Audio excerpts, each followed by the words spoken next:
Hello guys, welcome to the YouTube channel Tech Looper. നമ്മൾ ഇന്ന് പറയാൻ പോകുന്നത് ഓസ്മോ മൊബൈൽ SE കഥയാണ്.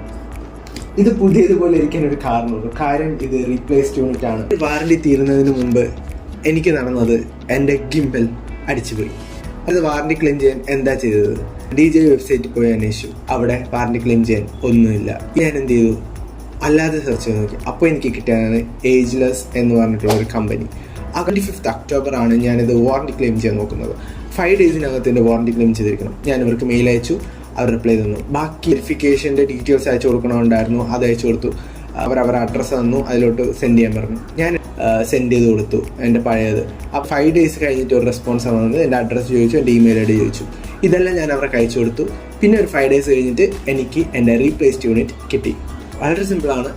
ജസ്റ്റ് മെയിൽ ചെയ്യുക, മെസ്സേജ് ചെയ്യുക, കാര്യം പറയുക, സാധനം സെൻഡ് ചെയ്യുക. എനിക്ക് റീപ്ലേസ്ഡ് യൂണിറ്റ് കിട്ടി. നിങ്ങൾക്ക് എന്താണോ അതിൻ്റെ വാറണ്ടി ക്ലെയിം നടന്നിരിക്കും.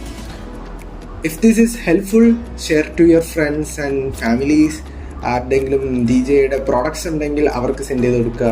മേ ബി നിങ്ങളുടെ കയ്യിലും DJIയുടെ പ്രോഡക്ട്സ് കാണും. എന്തെങ്കിലും ഡൗട്ട്സ് ഉണ്ടെങ്കിൽ കമൻറ്റ് ചെയ്യുക.